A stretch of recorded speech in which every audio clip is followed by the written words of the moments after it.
अस्सलामुअलैकुम, welcome back to my channel. कैसे हैं आप सब दोस्तों? उम्मीद है कि आप सब ठीक ठाक होंगे। आज मैं आपके साथ होममेड सवैयाँ जो फ़ालूदा के अंदर ऐड करते हैं वो घर में बनाना सिखाऊंगी और बहुत ही यमी किस्म का फ़ालूदा बनके रेडी होता है। तो चलें बनाना स्टार्ट करते हैं। बिस्मिल्लाहिर्रहमानिर्रहीम। सबसे पहले हमने एक बर्तन में जिसमें हमने सवैयाँ बनानी है उसमें हमने पहले ही बर्फ़ रेडी करके रख ली है और पाइपिंग बैग भी इस तरह कप में या गिलास में डाल के वो भी रेडी करके रख ली है।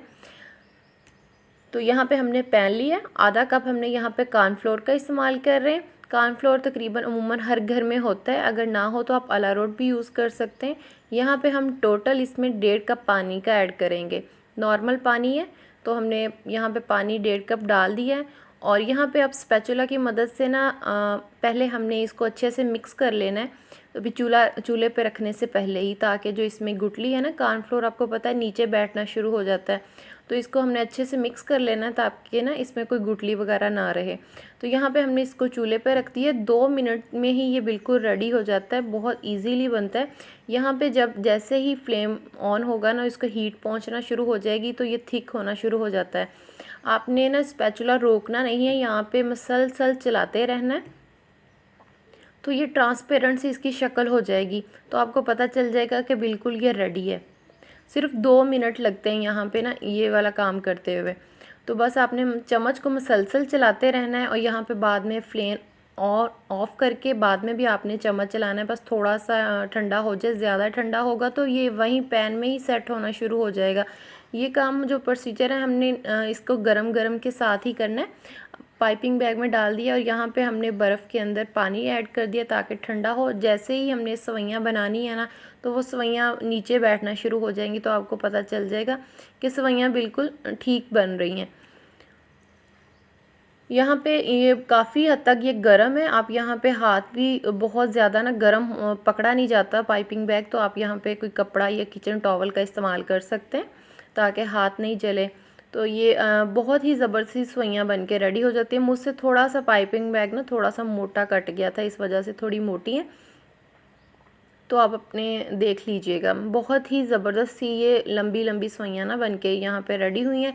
यहाँ पे हमने रबड़ी तैयार कर लेते हैं। 2 कप मैंने दूध लिया, तो दूध के अंदर यहाँ पे 2 टेबलस्पून जो आम घर में पाउडर होता है, मिल्क पाउडर, वो लिया है और 1 मैंगो कस्टर्ड का लिया है। आप यहाँ पे कोई भी कस्टर्ड यूज़ कर सकते हैं, स्ट्रॉबेरी भी और वनीला भी। थोड़ा सा हमने ठंडा दूध ऐड करके दोनों चीज़ों को अच्छे से मिक्स कर लेना है ताकि इसमें कोई गुठली वगैरह ना रहे।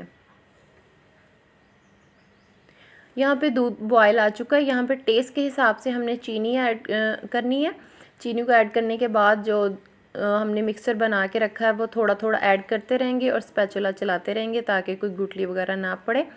तो यहाँ पे जैसे ही ये गाढ़ा होना शुरू हो जाएगा तो आपको पता चल जाएगा। जब गाढ़ा हो गया तो आपने इसको ठंडा होने के लिए रख देना। ठंडा होगा तो फिर हमने बाद में इसको यूज़ करना है।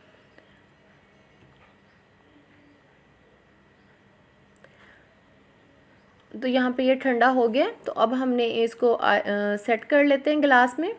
तो यहाँ पे मैंने कोई भी आप रेड कलर का ले लें, जामिशीरी या रूह अफ़ज़ा, वो लगा दिया है। और साइड पे खूबसूरती के लिए यहाँ पे बलंगू जो तुखमलंगा होते हैं ठंडे, वो हमने यूज़ कर रहे हैं और थोड़ी सी सवैयाँ ऐड की हैं और थोड़ा सा जो कस्टर्ड वाली हमने मैंगो कस्टर्ड की वो रबड़ी बना के रखी वो ऐड की। और जेली, होममेड जेली है, मैंने ख़ुद बनाई है घर में। तो बहुत आसान है ये बनानी। तो इस तरह हमने एक दूसरे के ऊपर, जैसे आपकी मर्ज़ी। यहाँ पे अगर आपके पास आइसक्रीम हो, वनीला आइसक्रीम, कोई भी आइसक्रीम हो, तो उसका भी 1 स्कूप आप इसमें ऐड कर सकते हैं। तो जेली भी बच्चों को बहुत पसंद होती है और ये रमज़ान में बहुत ज़बरदस्त है। वैसे भी गर्मियों की सौगात है, फ़ालूदा बहुत हम बचपन में खाते रहें। तो यहाँ पे मैं नट्स वगैरह लगा देते हैं हम, तो आप अपनी मर्ज़ी से गार्निश कर सकते हैं। ये बहुत ही यमी और हेल्दी है, ठंडा है, रिफ़्रेशिंग, बहुत मज़े का। उम्मीद है दोस्तों कि आज की रेसिपी आपको पसंद आई होगी। अगर पसंद आई हो तो वीडियो को लाइक और चैनल पे नए हैं तो चैनल को ज़रूर सब्सक्राइब कीजिए।